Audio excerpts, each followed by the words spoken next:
বাংলায় কংগ্রেসের সঙ্গে তৃণমূলের জোট হচ্ছে না। এটা একেবারে দিনের আলোর মতো পরিষ্কার হয়ে গিয়েছে। আর তারপরই আরও আক্রমণ বাড়িয়ে তুলল কংগ্রেস।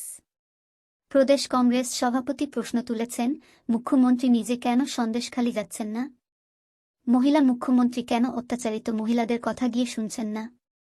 সন্দেশখালি নিয়ে মমতা বন্দ্যোপাধ্যায়কে এভাবেই আক্রমণ করেছেন অধীর রঞ্জন চৌধুরী।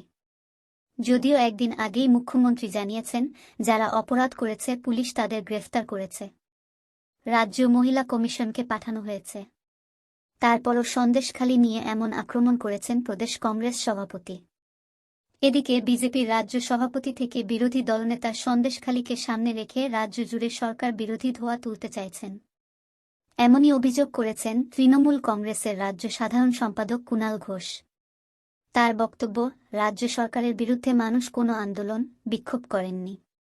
দু একজন মানুষ যারা অত্যাচার করেছে তাদের বিরুদ্ধে সন্দেশখালির বাসিন্দারা আওয়াজ তুলেছেন। বিজেপি ওখানে গিয়ে সুকান্ত মজুমদারের নেতৃত্বে গুন্ডামি করেছে, পুলিশের উপর আক্রমণ করেছে। তবে রাজ্য পুলিশের বিশেষ পুলিশ টিম এদিন সন্দেশখালিতে আছে। জাতীয় মহিলা কমিশনের প্রতিনিধিরা সন্দেশখালি যান।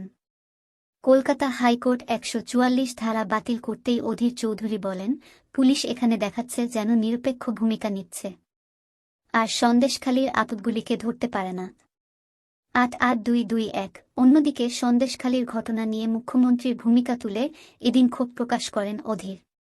হুগলি জেলায় আরামবাগে সরকারি পরিষেবা প্রদান অনুষ্ঠানে যাওয়ার আগে মুখ্যমন্ত্রী মমতা বন্দ্যোপাধ্যায় জানিয়ে যান, এই ঘটনায় যারা জড়িত তারা সবাই গ্রেফতার হয়েছে, কাউকে ছাড়া হচ্ছে না।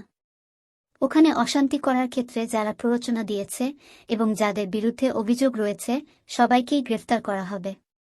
মমতা বন্দ্যোপাধ্যায় এই কথা বললেও বিরোধীরা সন্দেশখালিকে লোকসভা নির্বাচনের আগে বড় ইস্যু করতে চাইছে। তাই রাজ্যপাল সিভি আনন্দ বোস নয়াদিল্লি গিয়েছেন। শুভেন্দু অধিকারী এবং কৌস্তভ বাগচি গণেশ পুজোকে সামনে রেখে বিচারপতি অভিজিৎ গঙ্গোপাধ্যায়ের সঙ্গে বৈঠক করেন। এছাড়া গোটা ঘটনা নিয়ে পুলিশের ভূমিকা প্রসঙ্গে প্রশ্ন তুলেছেন Adhir Chowdhury.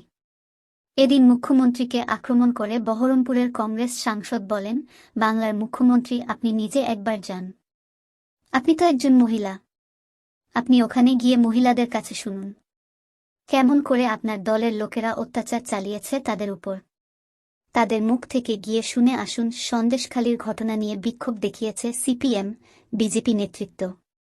Basirhat police super office ঘেরাও কর্মসূচি নেয় বিজেপি। তৃণমূল কংগ্রেসের মন্ত্রী পার্থ ভৌমিকের নেতৃত্বে একটি প্রতিনিধিদল সন্দেশখালি যান আর শান্তির বার্তা দেন।